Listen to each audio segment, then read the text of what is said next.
Everybody, we're going to start this chat soon. If you guys have any questions, please navigate to the Q&A button and we'll pick out your questions at the end for our guests to answer. Awesome. Great. Okay. But yeah, no, fiber is awesome and it will make everything a lot cheaper too. Okay. Great. Awesome. Okay. Well, maybe we should just start.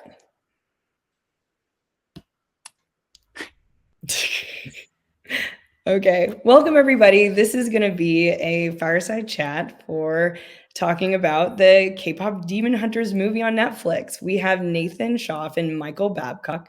I'm going to do an amazing intro for them, but I just want to reiterate, if you guys have any questions, feel free to populate the chat, say hello. But if you have any specific questions, please drop those in the Q&A button to the right next to people, the people button, and we'll get to your questions towards the end. Perfect. Hello. Okay.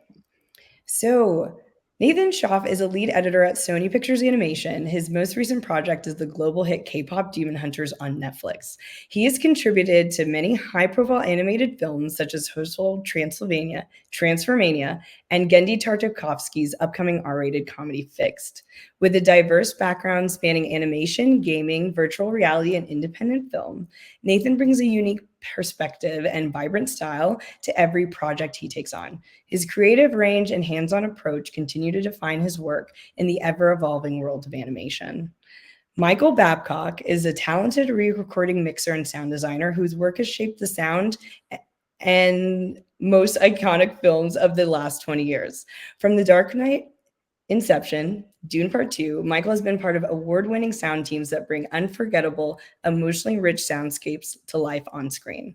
Most recently, his work on K-pop Demon Hunters added a beautiful layer of warmth and heart to a film that resonated with audiences around the world. So I'm so lucky to introduce Nathan and Michael to dig into the making of K-pop Demon Hunters and see what went on during the making of this film that holds its pitch and rhythm so well. So welcome so much, Nathan and Michael. Thanks for having us. Yeah, absolutely. No, this is so exciting. I love K-pop Demon Hunters. It was such a fun movie, very lively, very vibrant, and I can't wait to talk about it. As a sound person, I just want to say, to be part of something that's ACE, I feel like I'm at the cool kids table. Oh, wow. Yes. Yes, thank you, Ace, for having me. This is my first ever ACE event, so very excited to be here. So. Nice. Well, to kind of crack the ice a little bit, I wanted to ask each of you individually, what originally brought you, for Nathan, the world of editing, and Michael, the world of sound? Mike, you want to go first? The world of sound.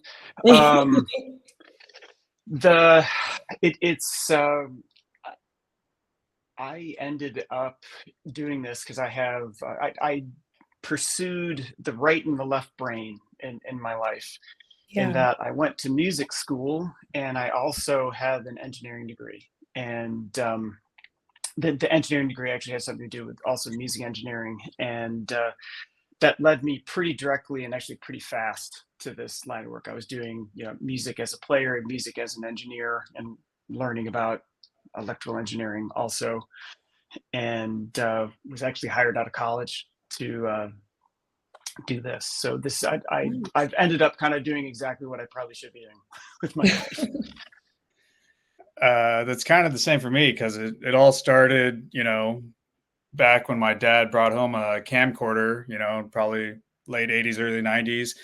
He filmed one thing and I said, "You're not allowed to touch that anymore." And then I figured out how to hook that up to a VCR, to another VCR, and how far the frames would roll back, and start, and just started editing little videos. And then I was lucky enough, when we had moved from California to Dallas, my high school was actually starting a closed circuit television studio just for in-house broadcast. And, I got to be on the maiden team with that. And then, sorry, I'm about to sneeze. Bless you. And then that just moved into filming sports and stuff in college, broadcasting and always editing people's little videos and stuff like that. And then, I found my way into animation, and I've just been kind of editing my entire life, to be honest. So, I thought I wanted to do other things in my life, but editing was the thing that always just kind of was here and always found a way into my life. And no matter how hard I try, I just always editing. That's awesome. No, and it's amazing to find like that passion in life that really draws you in, and find something that is perfectly suited to, like you were saying, Michael, the left brain, right brain, to this different sides of yourself.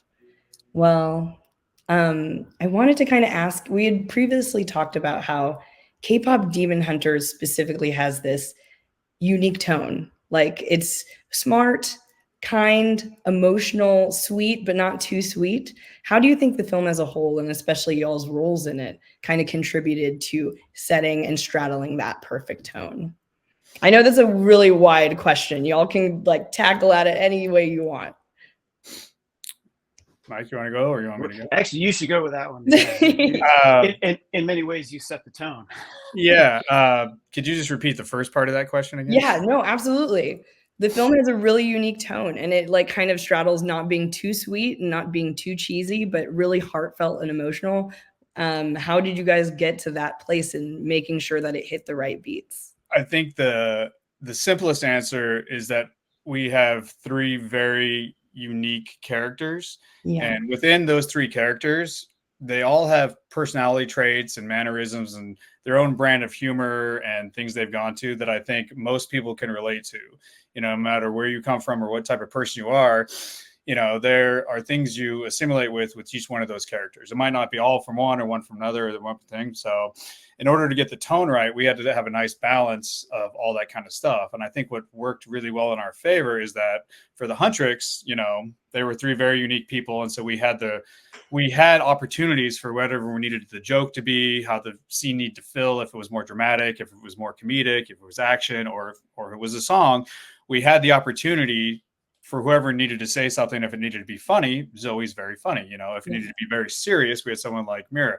If we had to have someone who's holding back and you don't really know what they're thinking, we had Rumi, and it worked the same as well with Ginu, Celine, and Bobby. We had all these unique characters that whatever the tone was going to be for the sequence, luckily we had a character that we could really help relate and get that tone across to the viewer without having to make it seem overly pushy or push it too far. And it also worked the same in the opposite, to where we could push it really, really far if we wanted to be really silly and slapsticky, but we could also push it very, very serious when, the movie got more serious. And so any good story always comes down to having great characters and stuff like that. And luckily in this movie, the tone was really shaped by the vast array of the way we could have each individual character act as the way we needed them to within whatever particular scene they needed to be acting a certain way. So. No, that's amazing. And I totally agree. I think the three main characters, Huntrix, even as a character, as a group, really are very prominent, and everyone falls in love with all three girls and really wants to root for them and cheer for them throughout the movie. Yeah, and the same works for the Saja boys. Like Gina is obviously the only one that's really the main character, but each one of the Saja boys all has a unique character trait as well, and so we really had kind of an abundance of way to do what we needed. So yeah, no, I'm a huge fan of Ginu. Like, not even lying. I love him so much. I think his character depth is fantastic, and I love watching his arc. He might be the most beautiful animated person ever. Oh my God, he's gorgeous. His skin is flawless, and we need his skincare routine immediately. I have to talk to the texture department for that. So. Oh gosh, yes. If only they could texture my face like in real life, that would be amazing. But I wanted to talk about how the editing department and the sound department interact. Obviously, like, it's not that different from live action, but how do you guys build on top of each other's work? And how does the creative workflow look like when you are making like temp sound effects and then bringing them to life to show the exact way we're supposed to digest like these sequences? Mike, you want to go first? Or you want me to go first? Well, I can. You should definitely add anything. I mean, Nathan had a whole roadmap, and actually going back to the tone thing, like for a sound person, like the word tone means a few different things. And on this one, it meant a lot of things, whether it's music, but there is some difference in animation in that the movie, I jump back and forth between animation and live action, and like animation, the movie is made backwards. I mean, the movie truly is made in the edit room. Wow. Nathan and Nathan's position on an animated movie is like the focal point of so many things. So when I start having conversations about tone, that I actually love that, because anything animation is world building, and that's what I'm most into doing as a creative sound person. So the fact that he had a roadmap, like it has everything well, actually another word I'll use probably too much today is rhythm. So Nathan's job was uniquely challenging, that because you're dealing with the normal rhythms of a movie, normal rhythms of an animated movie, making story work, story, but you're also dealing with rhythms of music, and actually keeping something like the tone of this was actually musical even when there wasn't music. There's dynamics is another word I'll probably use too much, which means a lot of things. So he had really honed in that roadmap. So it's it's more than a jumping off point for me, because you really have to stick to timings and just the feel of things. And I'll try not to get into the weeds too much, and Nathan should take over. But a hugely challenging thing with this, as far as that roadmap and the passing of things to between the departments, which on this one had probably the most handshaking between departments of anything I worked on, between music and editorial and sound stuff. Like there was a lot of this that had to happen, like a lot of very unique conversations. And I'm like, tone wise, a big challenge of this was to match the tone of what they were going for, like the colors they're picking, what the characters look like, the story.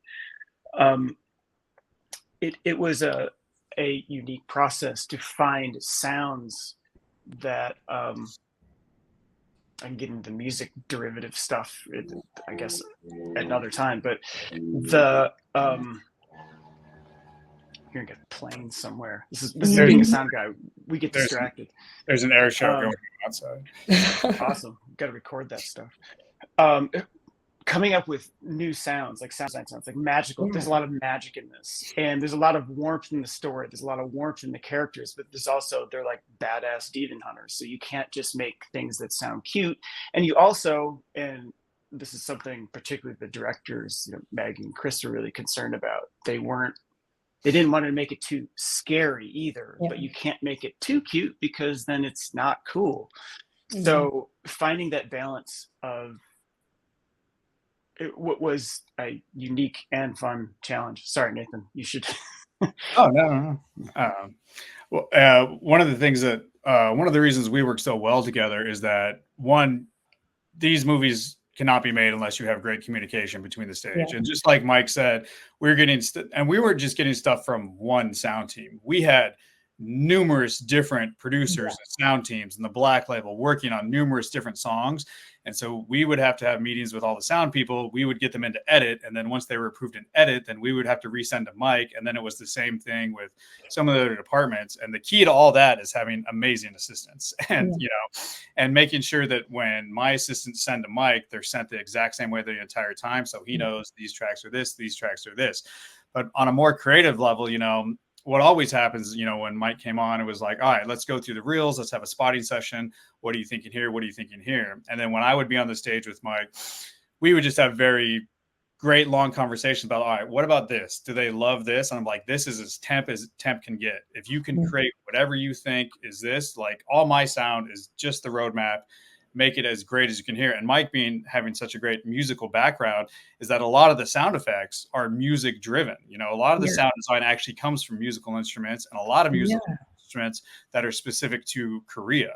Yeah. And so it was a lot of fun having Mike being able to explore using sound in a new way that was very unique to this movie. Like a lot of times they're like, oh, I need a laser sound effect, or I need a whoosh sound effect, or I need whatever sound effect. But trying to use those from a more musically based standpoint was a lot of fun, you know. And, you know, they're demons and there's swords and there's folklore. So I think there was just a lot of collaboration between Mike, myself, the directors, the producers, everybody, and the music people, everybody involved to be like, hey, how can we keep the rhythm and again the tone, but also making it sound like nothing else and keeping it very unique. So, I mean, it was just a lot of things coming from a lot of different places, all going through Mike, myself, music, story, everything, all at the same time, constantly changing.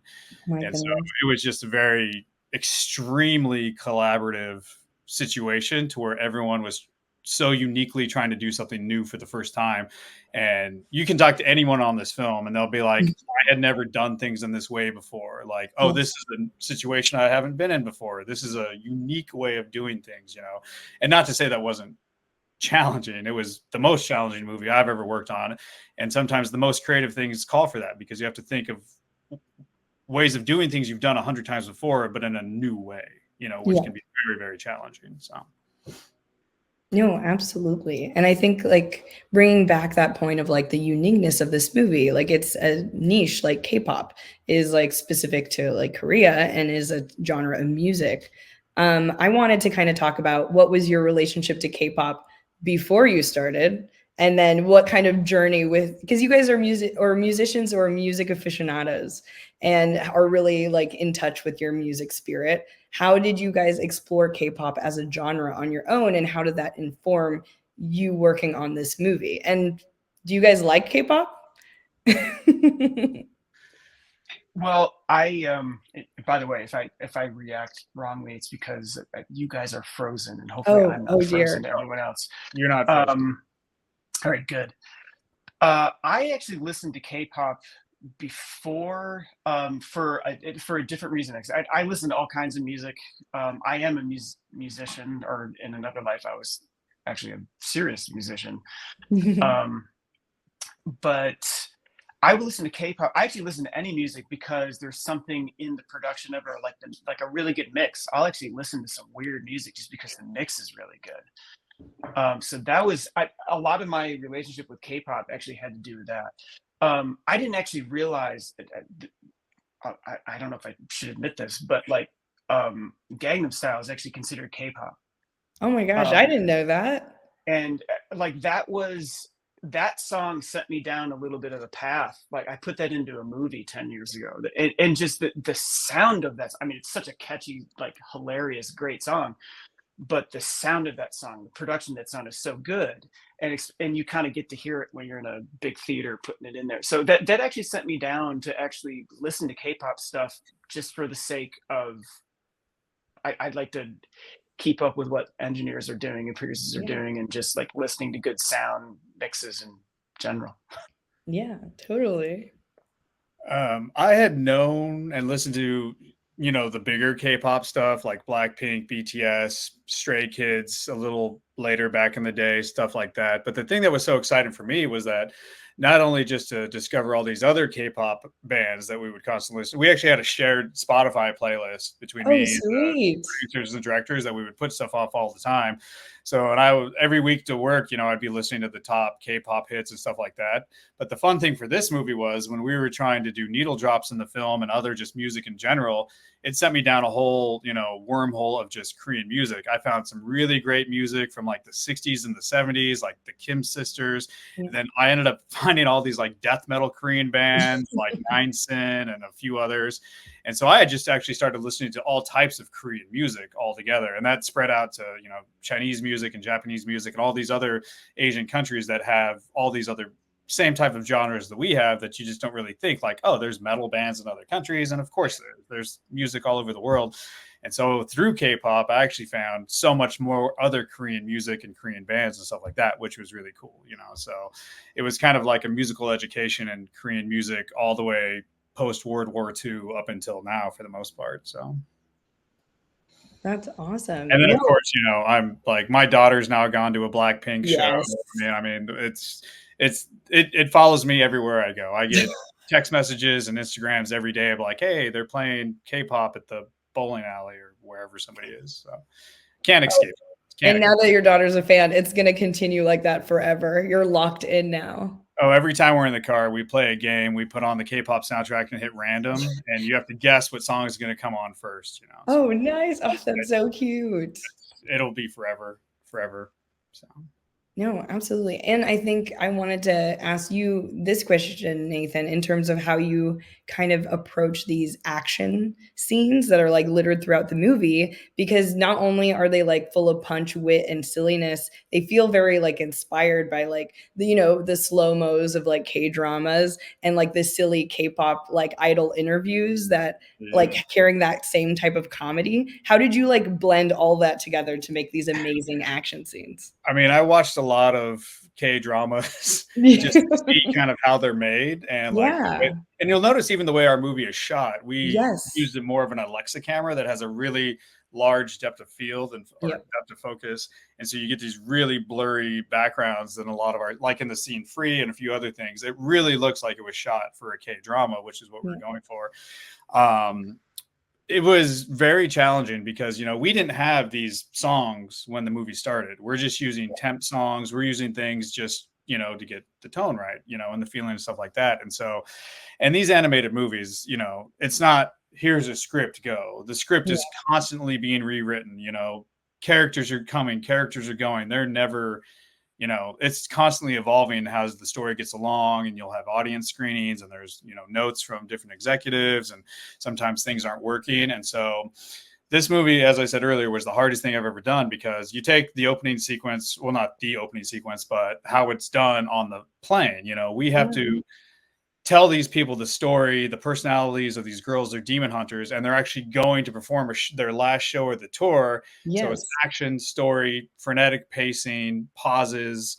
I mean, it was a lot to keep track of. And so we had to make sure when building sequences that we had time to let the audience pause and like take a break, you know, because if you're just going up, pardon the pun, the audience is going to be worn out. And we knew we were going to have such bombastic action and so many great sequences that we know we had to balance them away. And so if you've ever worked on an animated movie and you see the sequence list, it never goes sequence 100, 200, 300, 400. It's like 100, 1200, 700, 300, 400, 500, 2600. You know, it's like, oh my God, you're constantly balancing things to make sure, because I'm always very aware. And one thing I always say in my edit room is like, everybody's liking this, but this sequence on its own is great, but if you're in the audience, you just got 211 5 times. Flashbang. We're gonna get like action fatigue, or it might be a little slow here, and so it's just a really hard thing to balance. And then with the songs, you know, it depends on the song. Like Soda Pop is basically a music video. And so, but how do you pause a music video to have dialogue and story? Because, you know, the music people are like, oh, we need to hear the words, but we're like, yes, but we need to hear what the actors are saying at the same time. So it was a big struggle. Like, hey, when can we dip the music to hear dialogue? When we can go back in? But it's all got to just flow flawlessly, you know? And so, and each kind of action sequence and each kind of song sequence was all very, very different. Even the takedown sequence 1550, was kind of a montagey sequence of them actually writing the song as they're competing against the Saja Boys and fighting demons. And so it was always just a lot of moving pieces. So it was really a job of how can we kill as many birds at once with as fewest stones as possible, you know, but make sure they all still hit and that everybody's tracking it. So it's a long answer, but there's no real answer, just because the entire thing is so interwoven with itself that it was such a challenge. So no, absolutely. And like to turn to you, Michael, in that same vein, I feel like the soundscapes of this film are so like warm and full of life, like especially like the vibrant city of Seoul and the fan base, the pulsing heart of the fans that in and of itself is a character, and the demon world. How do you think you like brought to life these like kind of like surroundings and environments so that our characters could flourish, and so it didn't feel so stodgy or like kind of, you know, fake when you're in like a superficial like animated setting? Sorry, that was really long. Well, it's a good question.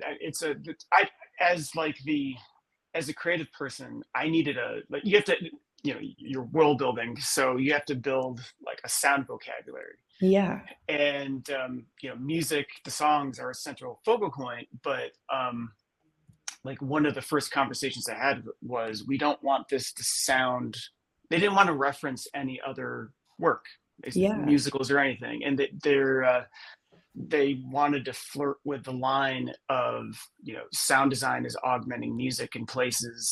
And so as a jumping off point, everything, I wanted to look at everything through the lens of the production of a K-pop song. Yeah. Because actually the first conversation I had with, Nathan and the directors was about Rumi's demon treatment. Yeah. And because it's a story focal point, and how it sounds, and actually has to be a vocabulary that you identify in each character also. Yes. And what does that mean? When they're out of harmony, what does that mean? So the jumping off point was, okay, what are the tools that go into making a K-pop song? K-pop has a very like highly produced sheen to it. So I'm like, if any decision sound wise, I felt like has to be made through that kind of lens, like reverbs, delays, all that kind of that stuff. So I was even like simple sound effects, has to be, it gave me an excuse actually to use a bunch of tools I don't normally use, that are used maybe strictly for music.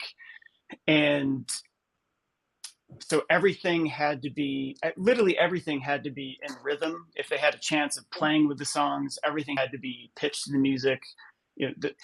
And going even farther, like from a music sense, having some kind of musical genesis. Like the Hun Moon has like a musical genesis. It's like wine glasses and wind chimes that have both tones and atonal tones. Yes. The swords are actually manipulated.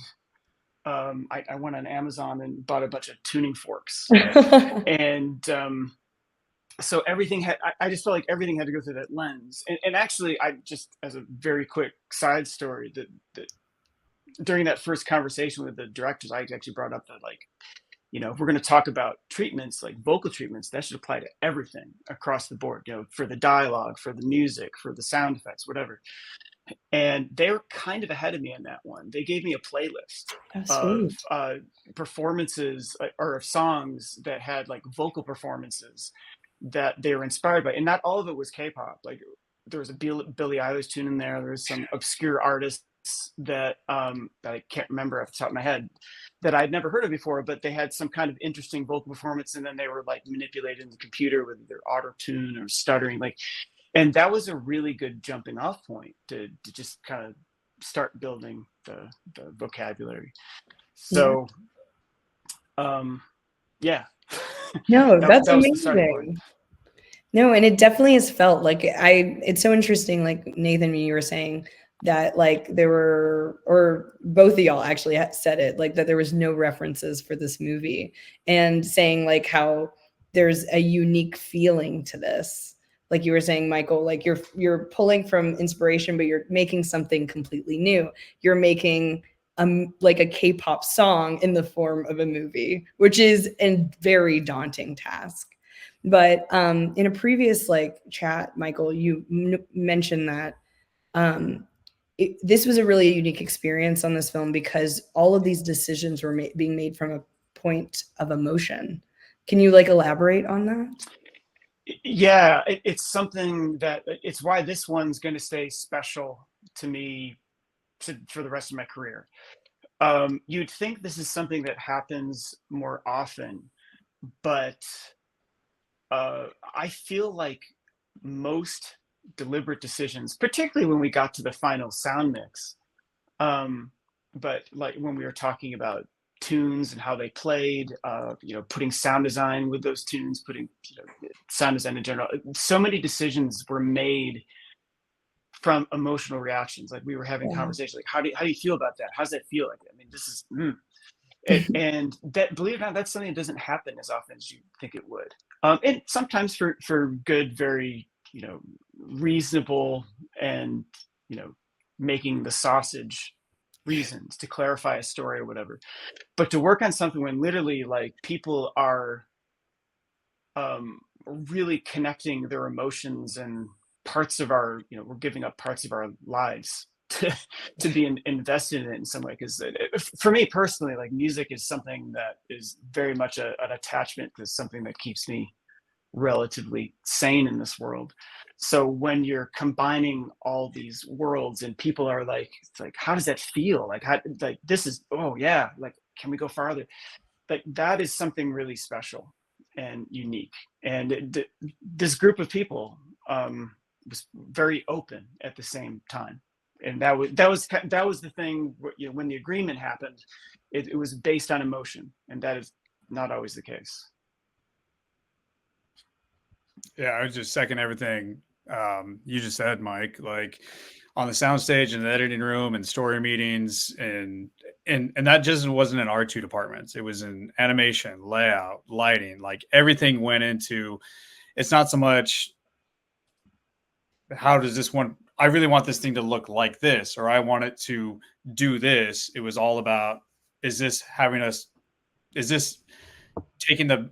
Is this making us feel the way we want to make it feel? Is this, you know, getting that emotion out of us that we want? And that could be sound, color, animated, anything. And so I don't think we really realized that. And when we talked about this a little bit yesterday, I was thinking about it since then. It was like, yeah, we never ever really compared ourselves to any other movies or anything like that. We kind of, without kind of knowing, we all had this kind of, somehow just this agreement without ever saying it that like we're not going to stop until it feels right to everybody, you know. And so, which is a very nice thing because, you know, everyone on the team, I mean, we put in so many long weekends, hours, months, years, you know, Maggie almost put in a decade for God's sake. And so it was just everybody, no matter how hard it was there to make sure that it came across feeling the way it should, which is just very, very unique because, you know, when you have that such special people working on a movie, that's pretty rare, you know. So no, absolutely. That's beautiful. And it's so amazing that like this emotion can come through and like people really feel it and it resonated with everyone. Like this movie is like a hit. My brother, who doesn't know anything about K-pop, watched this movie and he's a mega fan now. I'll tell you one quick 1 minute, really sappy story. We were Yes. actually in London scoring the film here at their studio, and it's in this old church. And up in the rafters, they just kind of have like, it looks like mattresses, kind of where the pews were. It's for sound, obviously, but we went up there to hear the score for one of the sequences, and we were just kind of laying on these mattresses, and we all looked over to each other, and everyone's just like, it was such an emotional release because we had finally got to a point to where we were hearing the orchestra to these beautiful moments that, you know, we always knew were going to be beautiful, but it was the first time and everyone just kind of had this emotional release of how well it was actually going. Like it was beyond what we thought it was going to sound like at the end. So that was just one of the really special moments up in the rafters of this church in London where we're all just sitting around crying at each other. Oh, that's beautiful. No, it's very felt throughout this movie. So I wanted to ask you guys one last question before we go to the Q&A. It's kind of like, what would you guys tell to the people coming up? What is something that you guys would tell yourselves when you were 20 years old for the future of your career and what the work-life, I mean, not work-life balance, but because there is none, but like what the work world will look like? What is some advice that you'd like to impart on the younger generations? Mine's pretty quick, so I'll go first. The motto that's always seemed to done well for me is show up and be ready to do the work. Just do the work, do more work than you need to. Being on time is late. Always have a good attitude, and you know you're the one that can control how a situation affects you. You can choose that situation to affect you in a negative way or positive way, or you can choose how you're going to take that situation. But the biggest thing is show up and do the work. Now, one thing I say for editorial especially is that there is a million kids at art school right now making a million storyboarded shorts, and they all need someone to edit it. Because unfortunately, you're not going to get a lead editor job right out of college. But the more and more little projects that you edit, and the more and more time you spend in a room with a director behind you or producer behind you, even if they're the same age as you and they're their best friend, the more you can learn about those actual experiences of being in an editorial room, being in those creative meetings, being able to listen and absorb what everyone's saying behind you as you're editing in front of you. The sooner you can really start to hone those skills, the better. Because if you get a job as a second assistant editor on a movie, you're not going to really be in those rooms, unless you ask the editor to come in and sit with you. And so the more you can start to learn those skills earlier in your career, the quicker you will, be able to sit in a room with directors on movies and television shows or documentaries or whatever it is you want to edit, and you'll just have skills closer. But one thing that editors do, no matter what, is that they work. It is long hours. It is work. And if you're not prepared to work, like, I don't know, maybe you just got to show up and do the work. That's the long and short of it, and have a great attitude. Those would be my 3 pillars. So. Well, I second all of what he said. I have kind of a different answer to add to it, to someone just getting started. I'm actually 100% serious about what I'm about to say. Find a therapist, or make sure you're in touch with a lot of introspection. You're in touch with your inner self, because this is something that I've learned. You're dealing with personalities. There's a lot of really talented people in the world, and not all of them have success, because you have to communicate what it is that you want or what you're feeling. And so having the ability to read people and read what they're really saying, whether they're saying it or not, or just reading a situation or feeling a situation out and navigating it and trying to kind of get it, allows you to, it opens up a more interesting, unique world as far as communicating with people. And the other thing, and the second half of that is that I'm beginning to call this my manifest, because it's something that I don't know if I'll ever master, but I struggle with in every project. And that's finding the line of being open at the same time being opinionated, and finding out how to navigate that. Because when you're opinionated, people see that you're fully invested in something, but also being totally open at the same time, and then problem solving and actually taking the first thing I said and trying to see, like, well, maybe they're saying more of something there. That's where I feel like the success becomes greater. Not because you're just hopefully good at something, but it's because you're trying to find new territory. And so navigating your inner self at the same time is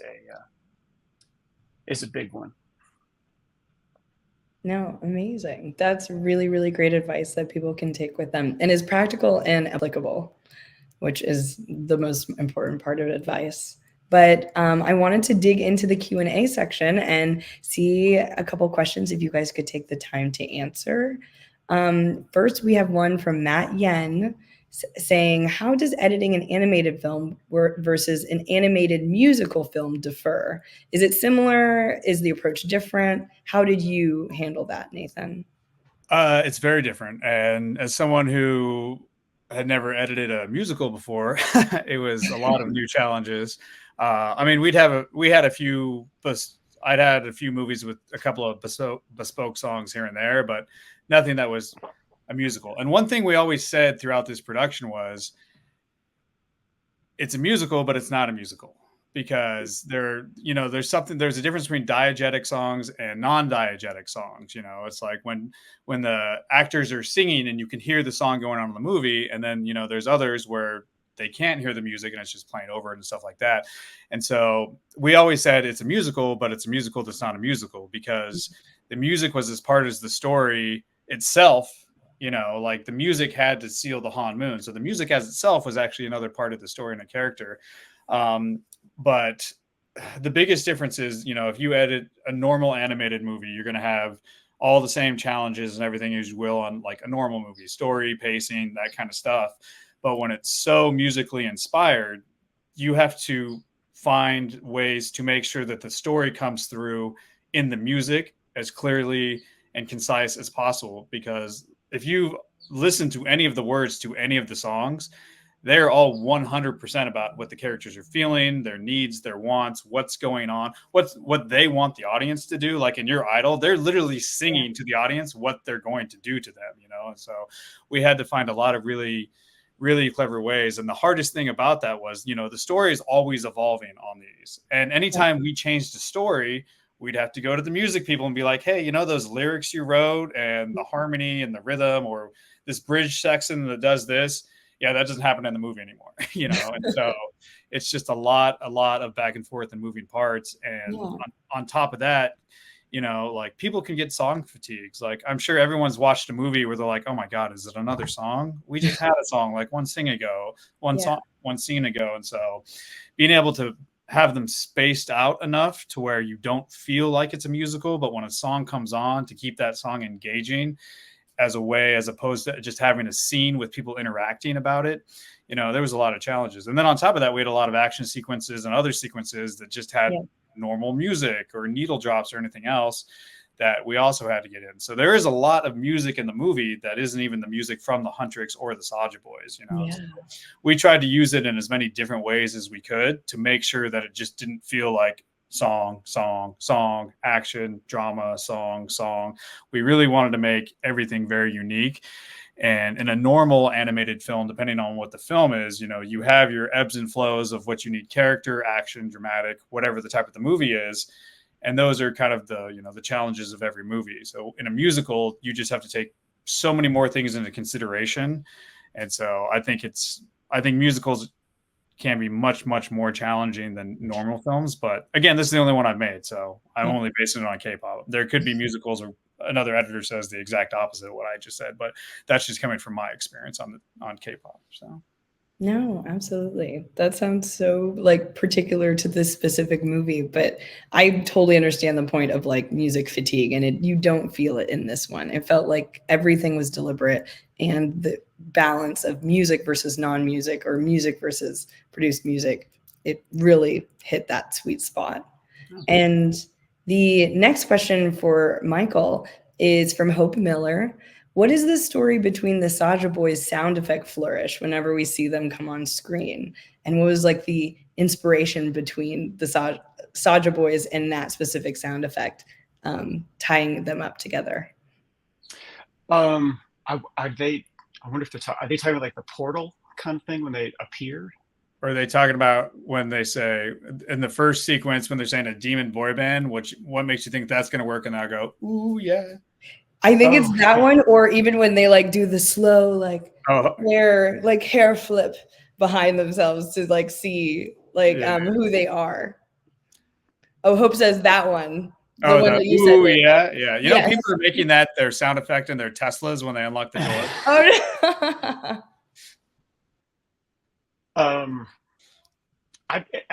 That part was the music part. So for me, it was a music thing. It was kind of there was a lot of deliberate choices of how loud you play things, how immersive you play things in the room, and it all just became the vocabulary of everything. No, absolutely. Okay, and then we have another question from Alexander Liu. Nathan, how did you end up becoming an editor for animation in comparison to live action? And how can you recommend for someone to break into the editing for animation world? I mean, just like so many people in our industry, I just kind of got lucky. I had spent a lot of my time in sports broadcasting, but I was always editing little projects and stuff like that. And there was a cartoon show in Dallas, Texas that was produced in Dallas, Texas by DNA Productions called Jimmy Neutron. They had made a movie, the Jimmy Neutron movie. And I was going to school in Texas, and I was going to move back to Dallas, and I was looking for a job. And my mom was a counselor at a middle school, and one of the parents she was having a meeting with said she worked for a production studio. And my mom was like, oh, my son, does that kind of stuff. And so I went to them, I applied for a job, and it turns out they were making a new animated movie called The Ant Bully. And, me thinking I knew everything, I applied for a job I was completely not qualified for. And they said, well, we'd love for you to get us coffee every morning. And I said, I'll take it. And, from there, I just started as a PA, ended up being credited as a second assistant editor on the movie. And Brett Marnell, who's in the audience, that's where I met him. He worked on that movie too. I ended up following Brett to Vancouver to work on another movie. And then it just kind of went from there. And so, connect. And I think something a lot of young people are doing really well. I get requests on LinkedIn all the times about coffee and just meeting up. And, so it's a lot of, just doing your best to network and meet people. I mean, I never thought that I would start my animated movie career in Dallas, Texas, but you never know how these things start. And so it was a lot of, just very lucky and serendipitous situations. And I've just kept it going for almost 2.5 decades now, I guess. Awesome. And I wanted to throw in like a question in the mix for Michael. I know you were talking about buying tuning forks and to try to find the perfect sound for like swords and stuff. Was there any like specific element that in discovering what actual element was used to make that sound would be really surprising to know, or that you love? Really surprising. That's definitely one of them. There's so many in this one. And everything where like, there are little portals that the demons come out of. It's actually like Velcro ripping.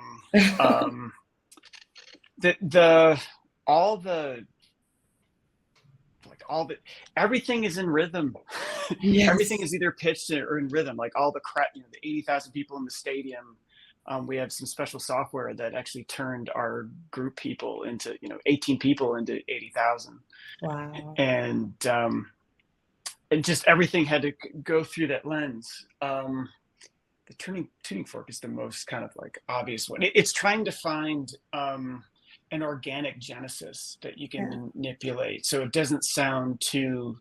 I always attribute there's enough synth sounds in the music to not do that in the sound design, and they all have to kind of play together, especially in the songs.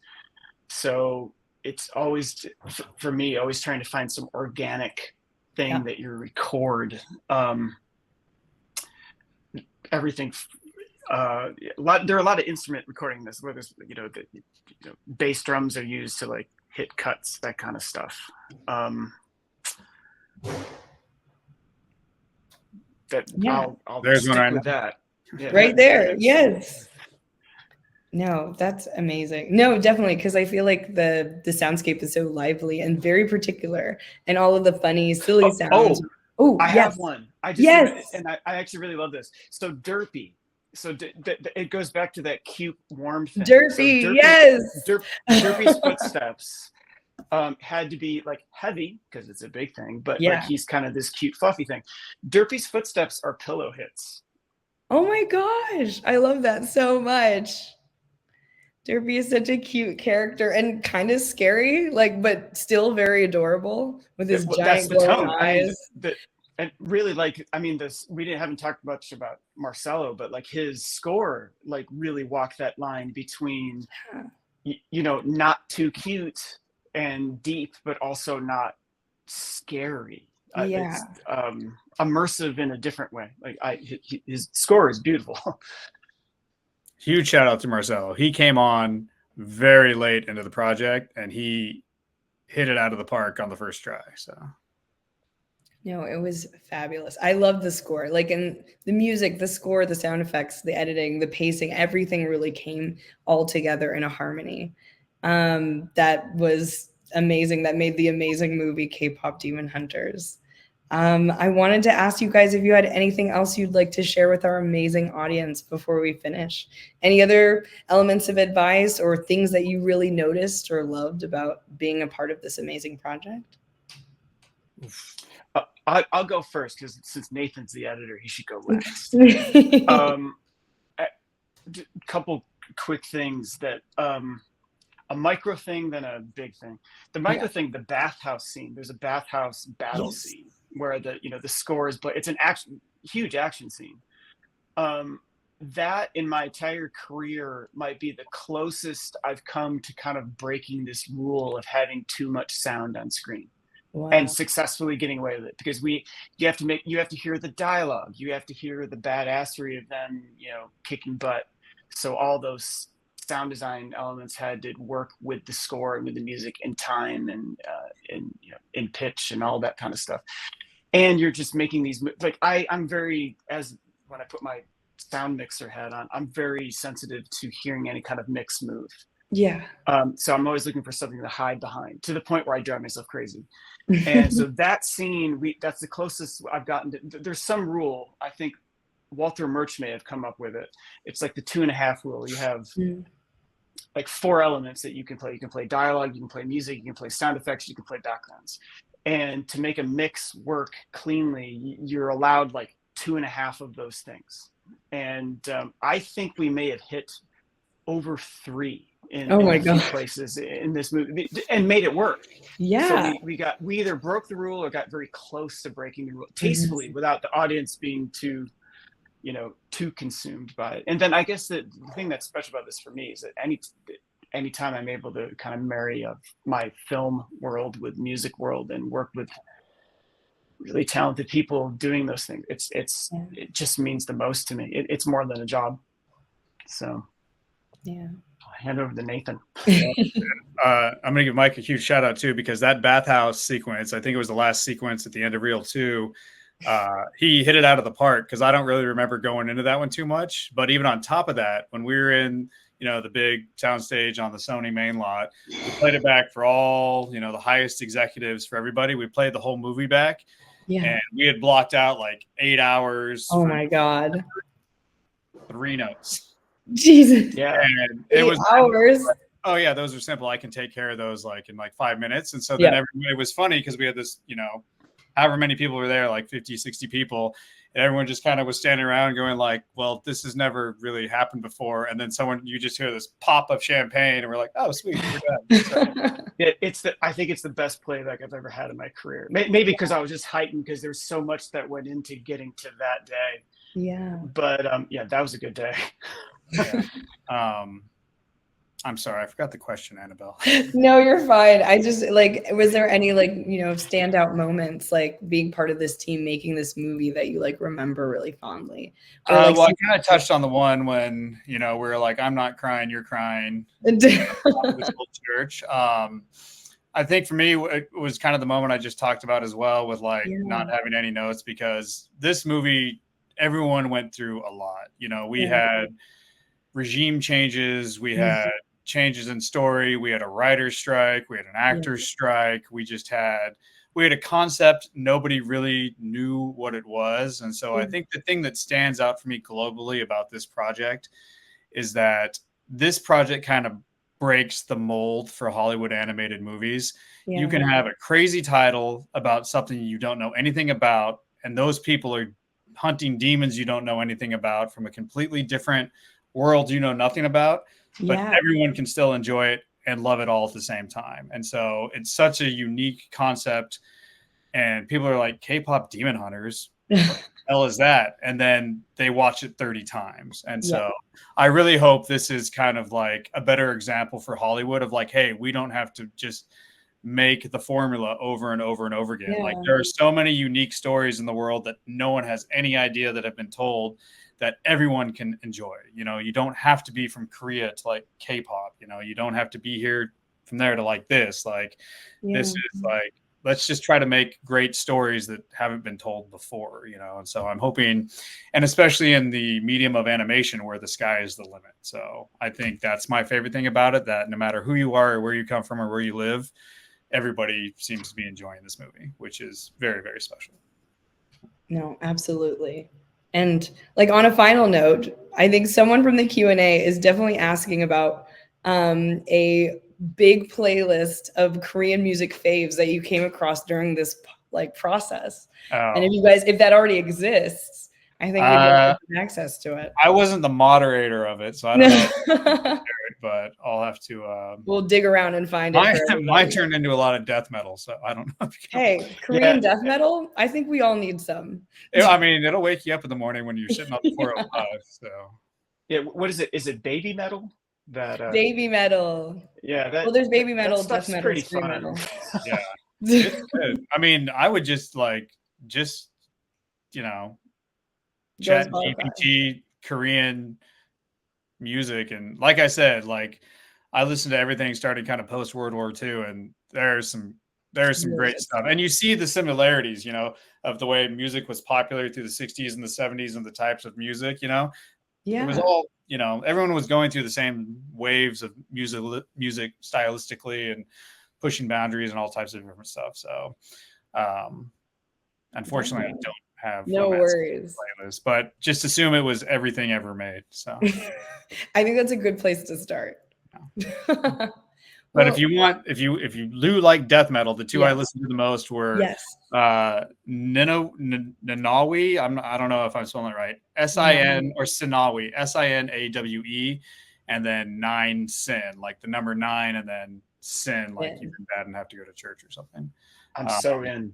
And then the two older female groups I listened to a lot, I think they're from the 60s, were the Kim sisters and the Pearl sisters. And they're really great as well. In fact, I had a temp track from the Kim sisters in a sequence of the movie that ended up getting cut, but it worked so damn well. And that was one of the times where I had to, kill one of my darlings, which unfortunately happens all the time if you're happens.